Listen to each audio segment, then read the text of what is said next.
ध्यान से सुनिएगा। समय समय पर हम रिजुविनेशन के लिए जाते हैं, जिससे हमारा फिजिकल हेल्थ बहुत अच्छी रहे, डिटॉक्सिफिकेशन हो सके। आजकल ये बड़े ट्रेंडिंग वर्ड्स हैं, कहने में अच्छा लगता, होता कितना पता नहीं। फिर बहुत सारी जगह हम हॉलिडेज के टाइम बहुत व्यापार की व्यस्तता, ऊहापोह, शहरी वातावरण में होते हुए किसी देश या परदेश की भूमि पर मानसिक शांति के लिए थोड़ा just to relax, just to come out of that loop, हम लोग समय समय पर मानसिक विचार को उन्नत करने के लिए ऐसा प्रयोग करते रहते हैं।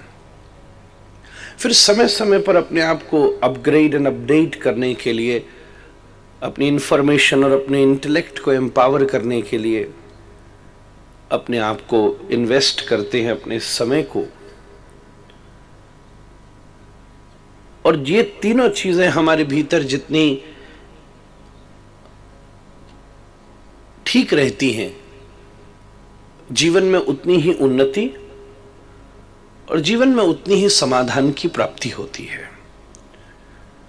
शारीरिक स्वास्थ्य अच्छा रहे तो बहुत कुछ अच्छा रहता है, मानसिक स्वास्थ्य अच्छा रहे तो आसपास की चीजों में आनंद होता है, बौद्धिक स्वास्थ्य अच्छा रहे तो हम अपने आप को नियंत्रित कर सकते हैं। आज के सामाजिक जगत में हमारी विद्या, हमारी नॉलेज, हमारा एक्सपीरियंस हमें और दूसरे को हेल्प करता है, पर इसी व्यवस्था में हमारा एक आध्यात्मिक आधार भी है। Whether you know it or you don't know, but there's always a spiritual existence. एक आध्यात्मिक आधार भी है, और उस आध्यात्मिक आधार को उन्नत करने के लिए इस समय दुनिया में बहुत कोई ज्यादा साधन नहीं है,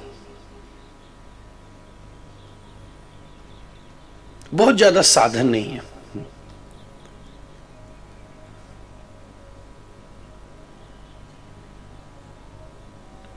जैसे शहरों के बीच अच्छे बगीचे बनाए गए हैं जहां टहल करके आप स्वास्थ्य लाभ कर लें, बड़े बड़े इंस्टीट्यूट्स बनाए गए हैं जहां पढ़ करके आप बौद्धिक विकास कर लें, लाइब्रेरीज थी पहले, आज सोशल मीडिया है, फिर बहुत सारे malls and cinemas and theatres बनाए गए हैं जहां थोड़ी देर बैठ करके आप अपना मनोरंजन कर सकें।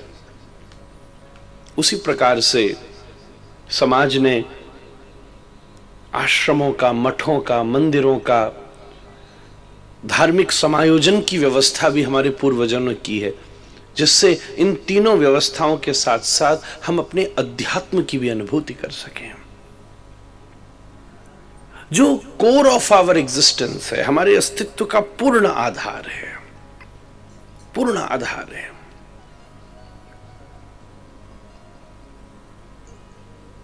शरीर खूब स्वस्थ रहा, मन खूब अच्छा रहा, बुद्धि खूब अपडेट रही, पर उसके बाद भी अगर आध्यात्मिक अनुभूति नहीं है तो ये तीनों चीजें पूरी होने के बाद भी कुछ अधूरी सी अनुभव होती है।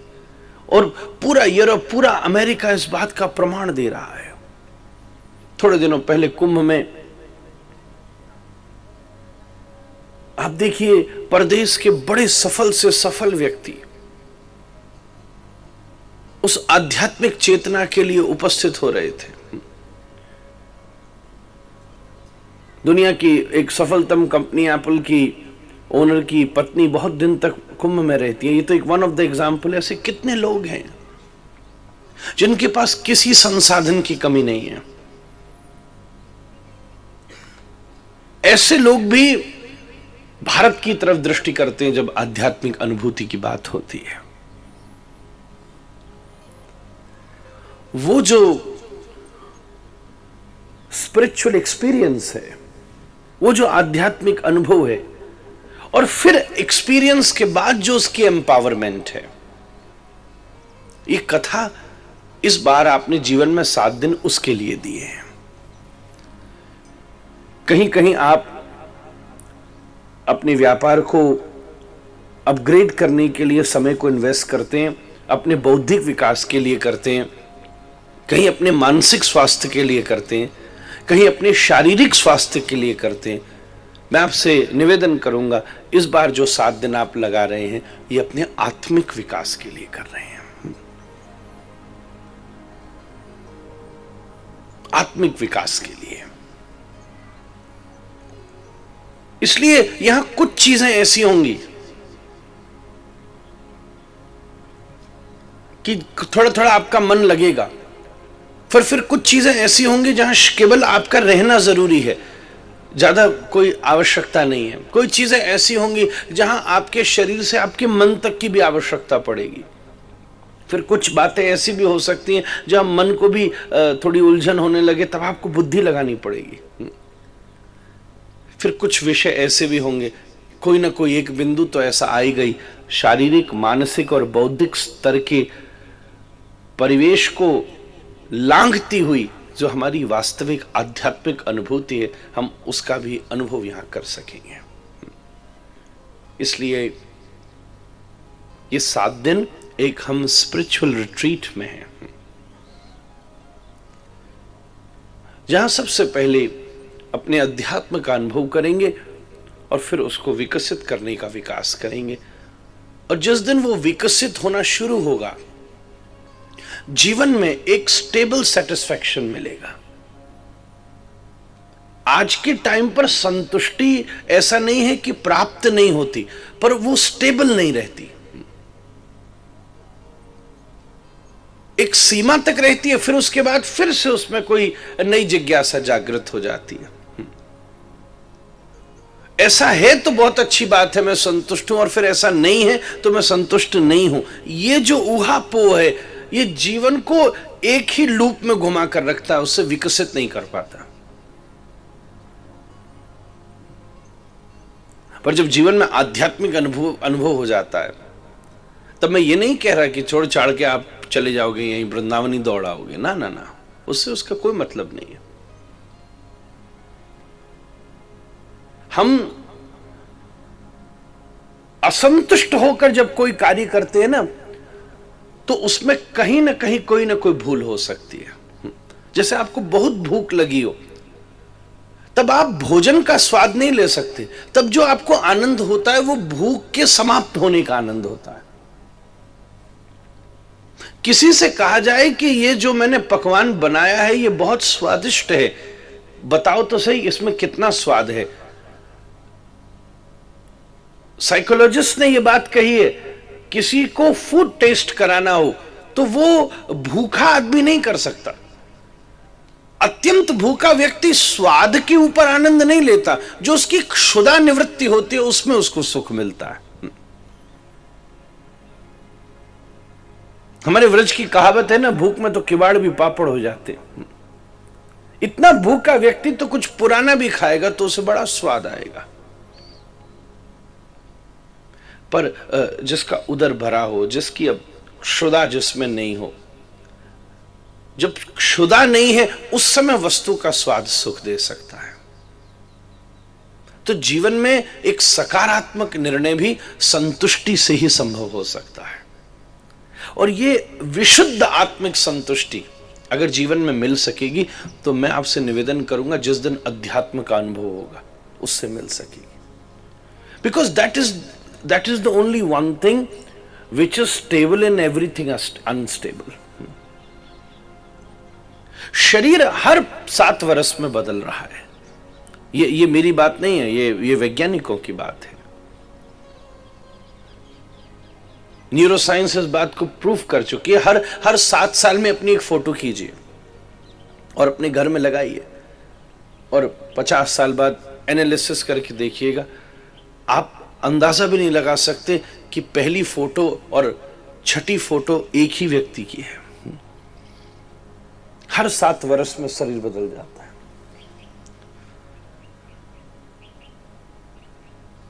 हर थोड़े समय में मन बदल जाता है। आपके बचपन की जो डिमांड थी वो बड़े होकर नहीं होगी। पहले पहले टॉय कार चाहिए थी, अब फुल कार चाहिए।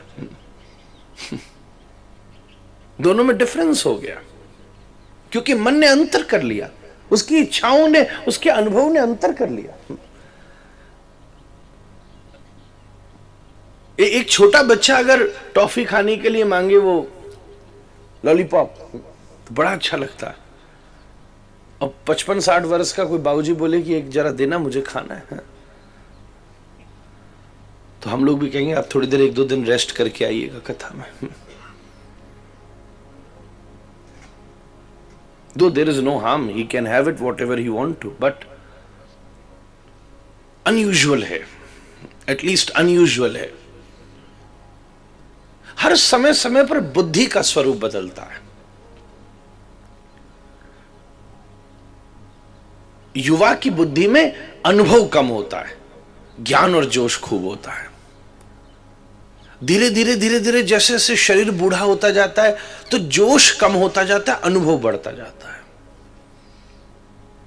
यह स्थिति है। एक 25 वर्ष और एक 75 वर्ष के व्यक्ति को आप देखिएगा तो इन एक्शन लाने में 25 वर्ष वाला व्यक्ति ज्यादा तेज हो सकता है, क्योंकि अभी उसके पास अनुभव नहीं है। पर जिसके पास अनुभव है वो हर छोटी चीज में उस अनुभव उसको खटखटाएगा। कई बार वो गलत भी हो सकती है बात, क्योंकि जो अनुभव था वो 50 वर्ष पुराना था। 50 वर्ष में दुनिया ही बदल गई।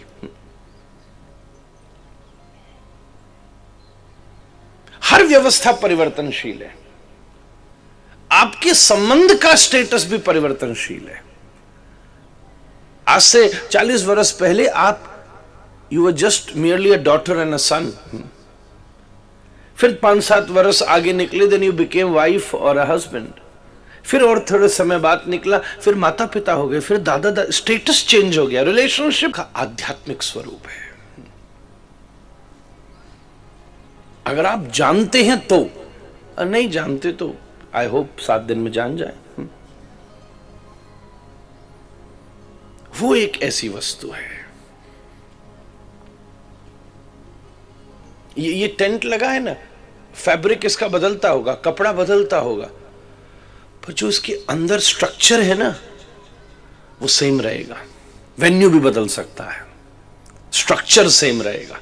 वेन्यू भी बदल सकता है, लोग भी बदल सकते हैं, बनाने वाले भी बदल सकते हैं, ऊपर का फैब्रिक भी बदल सकता है, सब कुछ बदल सकता है, पर इसके अंदर का स्ट्रक्चर सेम है।